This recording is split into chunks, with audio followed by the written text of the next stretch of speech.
하나님 말씀 함께 나누도록 하겠습니다. 화서라는 단어가 있습니다.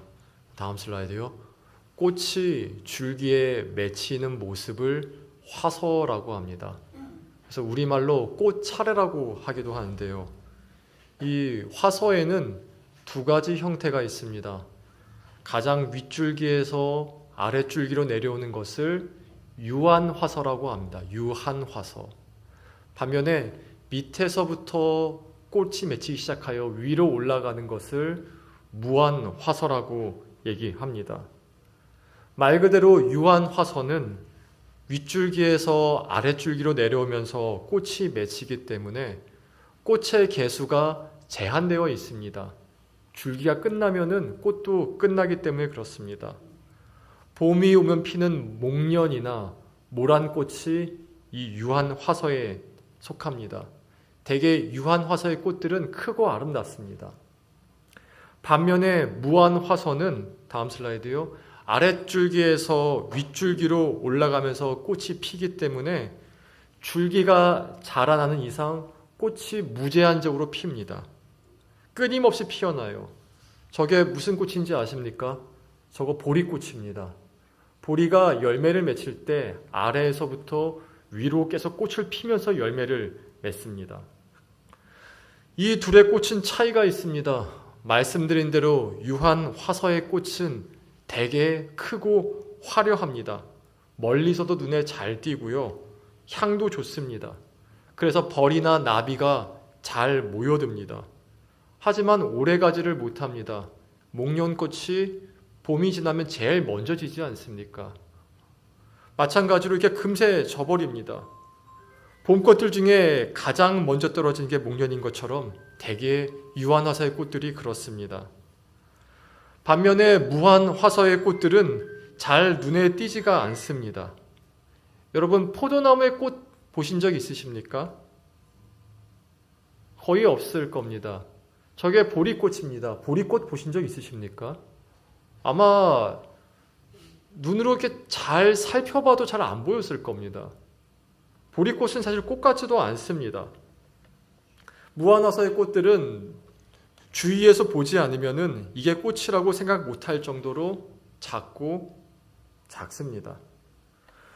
유한화서의 꽃들은 한 송이 한 송이가 커지려고 합니다. 압도적이 되려고 합니다. 반면에 무한화서의 꽃들은 스스로를 작게 만듭니다. 자신의 윗줄기에 피어날 꽃들을 위해서 자신을 감출 줄 압니다. 그 결과야 한 줄기에서 수많은 꽃들이 피어나는 것이죠. 그리고 그렇게 작은 꽃들 하나하나 전부 다가 열매로 이어집니다.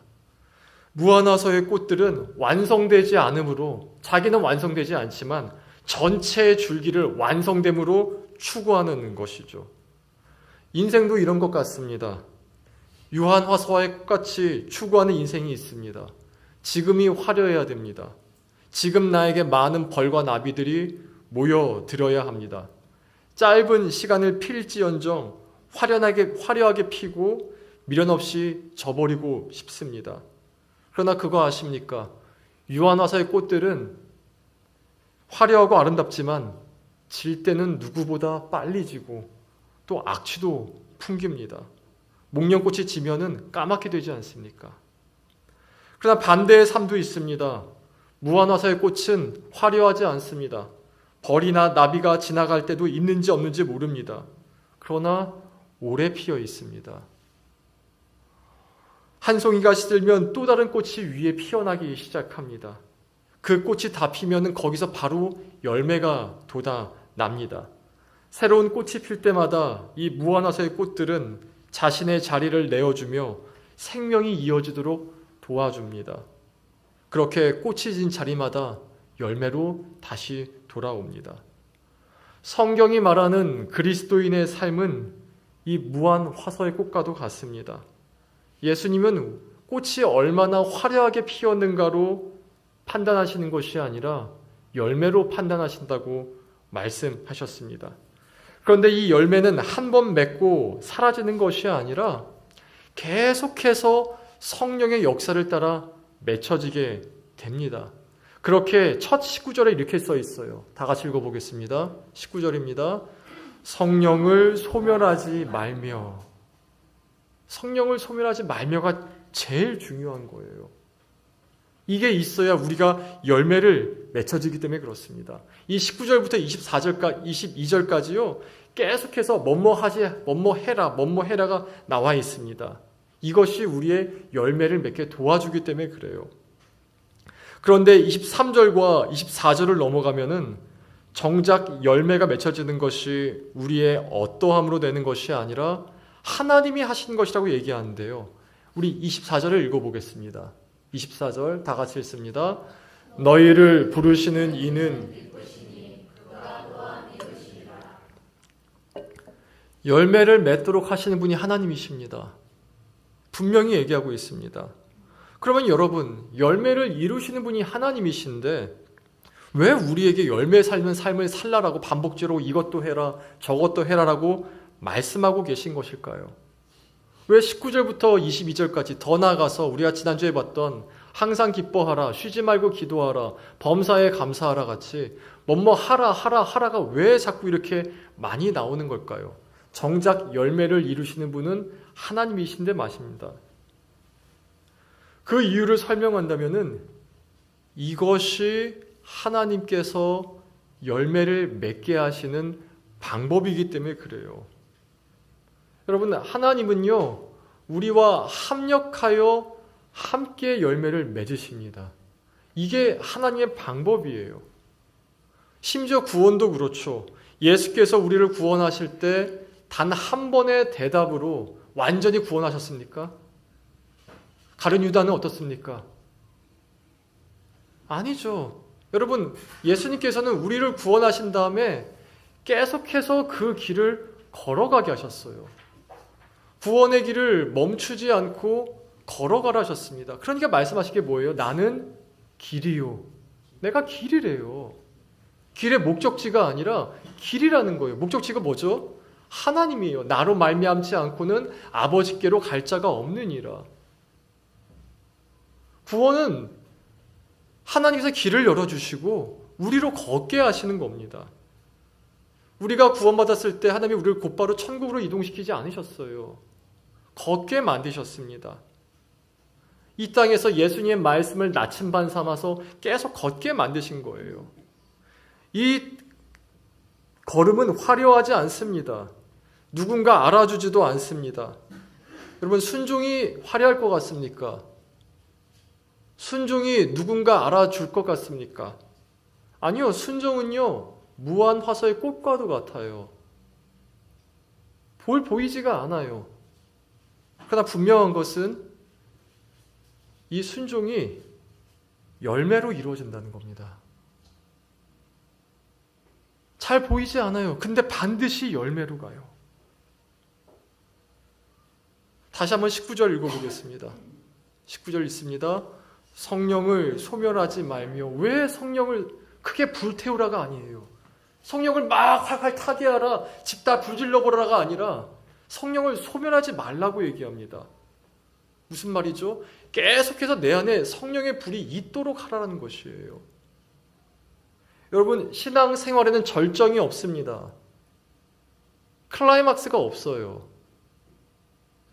내 인생의 절정기는 올 수 있습니다. 하지만 신앙생활에는 절정이 없습니다. 믿음의 길을 걸어가는데 화려한 순간은 존재하지 않습니다. 신앙은 도파민처럼 순간의 쾌감이 오는 것이 아닙니다. 신앙은 조용히 그러나 끊임없이 피어나는 무한화서의 꽃과도 같아요. 하나님은 우리를 겉을 화려하게 하시는 것이 아니라 열매를 맺기 때문에 그래요. 제가 현 시대에서 우려하는 것은 신앙생활을 마치 유튜브에 쇼츠 보듯이 하는 것입니다.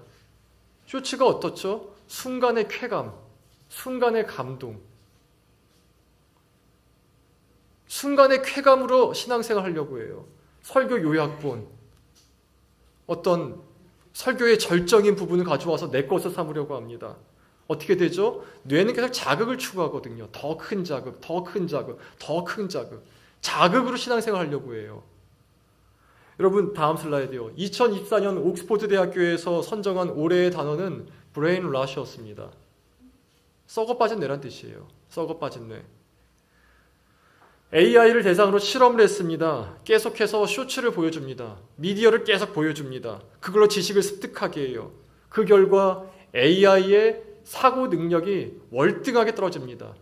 제일 많이 떨어진 영역이 어딘지 아십니까? 글 쓰는 영역이었어요. AI가 글을 못 써요. 글 쓰게 만들었는데 쇼츠를 계속 보여주니까 말이죠. 여러분, 신앙을 이어가는 힘은 순간의 감동에 있지 않습니다. 자극이 아니라 내 삶을 이어나가는 그 자체에 있어요. 나의 삶에서 나의 언어로 나의 말로 하나님께 간구하며 함께 만들어가는 것이 신앙생활입니다. 19절에 보면 성령을 소멸하지 말라라고 얘기하고 있는데요. 어떻게 해요? 내가 성경을 읽고 내가 주님께 나가는 거예요. 그 안에서 나에게 주시는 하나님 말씀이 있습니다. 그 안에서 내게 주시는 하나님의 인도하심이 있어요. 그걸 찾아가는 게 열매예요. 부르시면 다 각각이거든요. 부르시면 다 각각이에요. 그것이 어떠한 직분으로 나올지언정, 전도사로 나오든 목사로 나오든 장로로 나오든 교사로 나오든 간에 그게 이제 에베소서에 나오는 직분의 목록인데 무엇으로 나오든 간에 부르심은 각각이에요. 그 부르심을 통해서 내가 만난 예수님을 증거하는 거예요. 만약에 여러분의 자녀가 혹은 여러분이 키우던 아이가 아빠한테 엄마한테 여러분에게 하나님이 누구야? 그럼 뭐라 설명하시겠습니까? 예수님은 누구시라면 뭐라 설명하시겠습니까? 성경을 읽어주시겠습니까? 그것도 하나 방법이 될 수 있겠죠. 하지만 더 결정적인 계기는 뭐냐면 내가 만난 예수님이에요. 근데 내가 만난 예수님은요, 1년 전에 10년 전에가 아니라 어제 만난 내가 예수님이어야 돼요. 지난주에 만난 예수님이어야 돼요. 안 그러면 사람은 점점 잊어버리게 됩니다. 여러분, 어제 만난 예수님은 어떤 분이셨습니까? 이번 주에 만난 예수님은 어떤 분이셨습니까? 그분은 나로 하여금 어떤 기도를 하게 만드셨습니까? 어떤 경험을 하게 하셨습니까? 무엇을 말씀하셨습니까? 이게 성령을 소멸하지 않을 때 내 안에서 계속 말씀하세요. 요한복음 14장, 성령은 어떤 영이다? 예수님 말씀하신 것을 기억하게 하는 영이다. 쉽지 않습니다. 매일 성경 읽는 거 쉽지 않습니다. 어려워요. 그러나 내 삶에서 열매를 맺기 위해 필수적인 과정입니다. 다음 슬라이드요. 여러분, 흔들리지 않고 피는 꽃은 없습니다. 모든 꽃은 흔들리면서 피어나는 것이에요. 최선을 다해 피어납니다. 그렇기에 열매를 맺는 것입니다.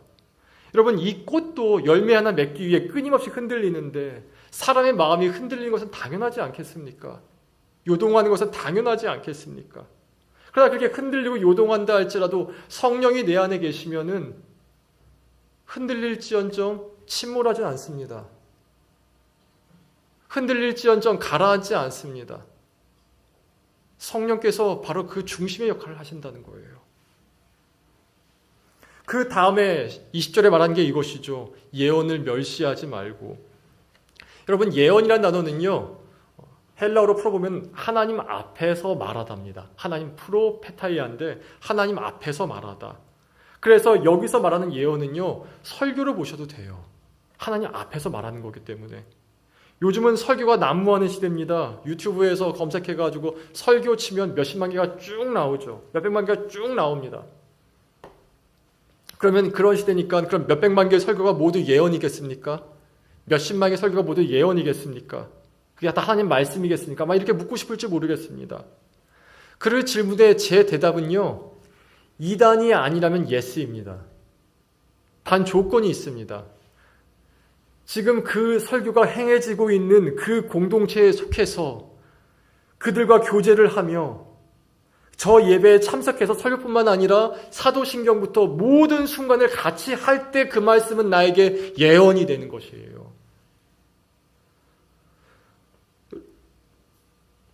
그렇지 않으면요, 여러분이 찾은 설교는 그저 내가 원하는 말을 듣고 싶은 것 그 이상도 그 이하도 아닙니다.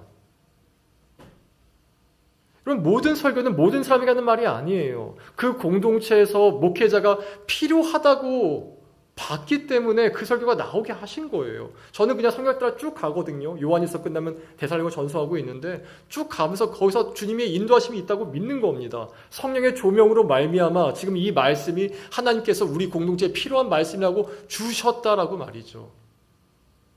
그래서 모든 설교는 똑같지가 않아요. 다 달라요. 내용이 다를 수밖에 없어요. 어떤 때는 막 회개를 얘기해요. 어떤 때는 용서를 얘기해요. 어떤 때는 사랑을 얘기해요. 어떤 때는 순종을 얘기해요. 어떤 때는 복음 그 자체를 얘기해요. 다 복음이거든요. 그럼 복음에 가장 많이 나온 게 뭔지 아십니까? 회개예요. 예수님이 가장 먼저 하신 말씀 마가복음 1장 15절 하나님 나라 가까이 왔으니 회개하고 복음을 믿으라예요. 예수님만큼 회개를 많이 말씀하신 분도 지옥을 많이 말씀하신 분도 없습니다. 그 다음에 뭐가 나오죠? 난 용서가 나온다예요. 근데 때로는 회개만 말씀하시거든요. 초창기에는 거의 회개였죠. 중반기에는 뭐가 나오죠? 소망, 하나님 나라가 나오죠. 하나님 나라가 어떤 곳인지 아느냐? 씨가 뿌렸는데 익히 올라간다. 다 대상들이 달랐어요. 여러분, 하나님 말씀은요, 필연적으로 부딪힘을 수반합니다. 내 안에 죄성이 없고 성령으로 충만하면 모를까? 하나님 말씀을 보면 저도 부딪혀요. 계속 부딪혀요. 부딪힐 때 여러분, 하나님 말씀이 틀린 겁니까? 부딪힌 내가 틀린 겁니까? 여기서 사람은 타협하고 싶어 해요. 그건 해석이 다른 것이다. 이런 해석도 있다.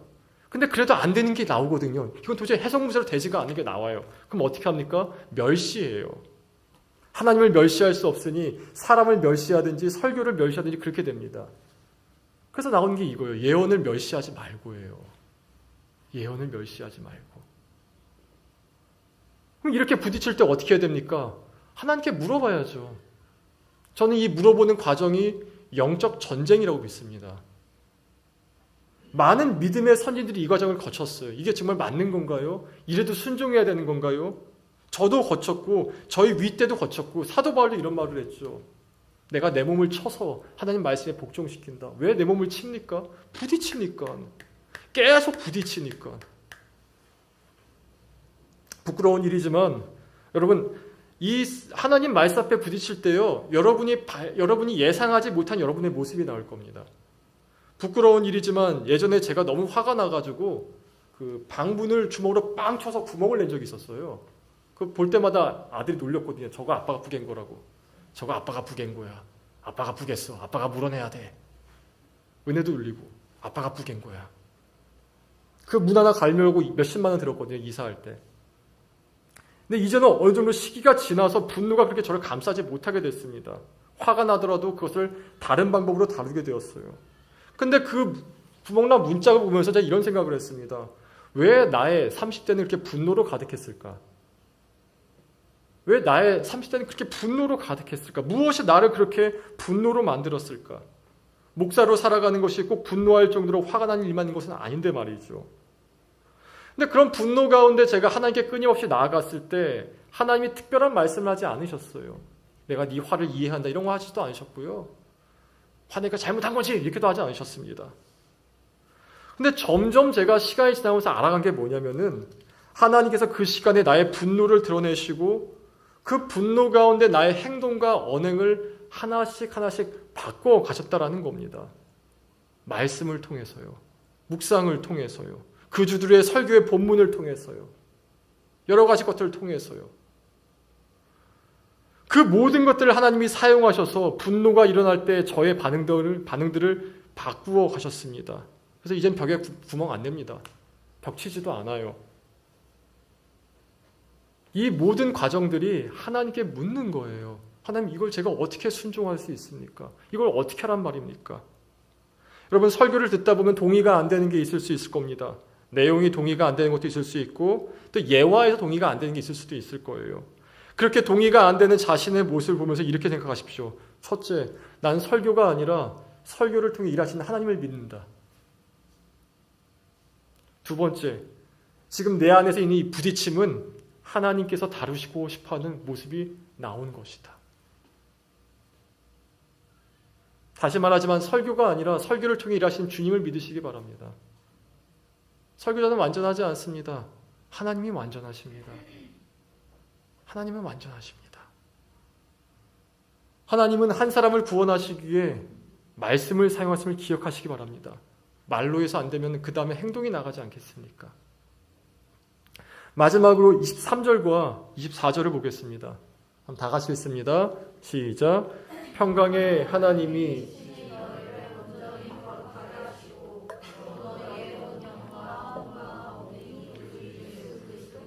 강림하실 때 흠없게 보존되기를 원하노라. 너희를 부르시는 이는 미쁘시니 그가 또한 이루시리라. 매일 하는 경건 생활로 성령의 불을 태우십시오. 성령을 소멸하지 말라라고 얘기합니다. 소멸될 수 있다는 얘기예요. 두 번째로 매주 듣는 설교를 통해 일하시는 주님을 붙잡으십시오. 그리고 21절과 22절의 말씀처럼 그 말씀에 힘입어서 악한 것을 거절하고 선한 것을 선택하십시오. 이 세 가지 삶 중에서 화려한 거나 눈에 띄거나 사람들에게 인정받는 것은 없을 겁니다. 그러나 이 반복이 우리를 보존합니다. 다음 슬라이드요. 여러분, 되게 좋은 것들은 쉽고 반복적입니다. 거의 모든 자기계발 책에서 나온 게 반복이에요. 연습하라, 반복하라. 건강을 지키려면 밥을 제때에 먹고 일정하게 운동을 하며 잠을 일정한 시간에 자야 합니다. 물을 많이 마시고요. 고기보다는 야채가 좋습니다. 좋대요. 튀김보다는 삶은 게 좋다고 합니다. 구운 것보다 삶은 게 낫다고 하더군요. 그러나 이렇게 지키는 사람 드뭅니다. 재미가 없기 때문이에요. 하지만 기억하십시오. 하나님께서 이것이 우리 삶에서 열매를 이루는 방법입니다. 방식의 차이는 있겠으나 이 모든 것은 나로 하여금 스스로 경건 생활을 하고 스스로 하나님 말씀에 복종하도록 만듭니다. 이것이 열매를 맺어요. 우리를 부르시는 미쁘시기 때문에 주님께서 이루실 것입니다. 믿으십니까? 반드시 이루실 것입니다. 2008년 영국 일간지 텔레그래프가 선정한 지구상에서 절대 사라지면 안 되는 5종의 생명체가 있습니다. 첫 번째가 벌, 두 번째가 플랑크톤, 세 번째가 균류, 버섯 같은 거 있죠. 이게 없으면 안 된다고 하더라고요. 분해가 안 된대요, 사체가. 네 번째가 오랑우탄 같은 영장류, 마지막으로 박쥐랍니다. 이 5종류 중에 없어지는 하나라도 문제가 생기면은 지구상 생명체 전체가 위험하다는 거예요. 근데 이 5가지의 공통점이 있습니다. 눈에 띄지를 않습니다. 박쥐 보신 적 있으십니까? 오랑우탄 어디 가야 볼 수 있을까요? 인도네시아만 사는 걸로 알고 있는데. 그리고 사실 우리가 보기엔 그다지 중요해 보이지도 않습니다. 그러나 지구 전체를 보았을 때 이 5가지가 생태계를 지키는 데 정말 중요한 역할을 하고 있다고 얘기하는 거예요. 우리의 영성도 마찬가지입니다. 지난주부터 이어온 항상 기뻐하라, 쉬지 말고 기도하라, 범사에 감사하라, 성령을 소멸치 말며 예언을 멸시하지 말고 악을 버리고 선을 행하라. 그리하면 이 모든 것에 뛰어나신 주님께서 그는 미쁘시니 너희 구원을 이루실 것이다 말씀하십니다. 반복으로 지켜가시기 바랍니다. 지난주 설교 잠깐 다시 하면은 의도적으로 기뻐하십시오. 기쁨도 습관이에요. 기쁨도 습관이에요. 기쁨도 습관입니다. 항상 감사하십시오. 감사도 습관이에요. 항상 두려워, 이거 싫다, 오늘 예배 뭐 이래, 이런 사람도 있고 오늘 예배 때 이게 참 좋네, 이런 사람도 있습니다. 감사도 습관입니다. 성령을 소멸하지 마십시오. 내 안에 늘 성령의 불이 있게 하십시오. 늘 말씀을 읽으십시오. 늘 예언을 멸시치 말고 선을 행하시기 바랍니다. 그 안에서 주님의 손길 아래 나를 맡기는 은혜가 있길 진심으로 기원합니다. 우리 찬양하고 기도하도록 하겠습니다.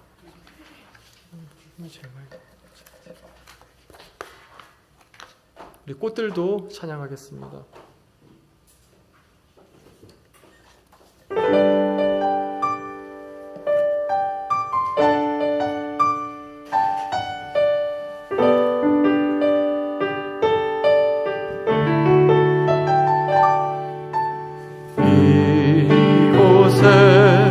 생명샘 솟아나 눈물 골짝 지나갈 때에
들은 말씀을 기억하시면서 하나님은 지금도 우리에게 불을 끄지 않게 하시려고 하나님의 최선을 다하고 있습니다.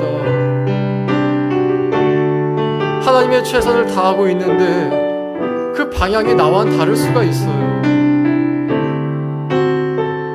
그러나 그럼에도 불구하고 하나님의 최선은 여전히 있습니다. 우리를 살리기 위해서, 우리를 끝까지 구원에 이르게 하기 위해서 주님은 최선을 다하십니다. 기도하실 때 하나님, 내 안에 성령의 불이 꺼지지 않게 하소서, 내 안에 역사하신 주님을 늘 바라보게 하소서, 지금도 나를 붙드시고 나에게 은혜 베푸시며 나를 세상 누구보다 사랑하시는 주님의 손길을 내가 좀 믿게 하여 주시옵소서, 믿어지게 하여 주시옵소서라고 간구하는 기도하십시다. 기도하겠습니다. 하나님, 은혜를 감사합니다.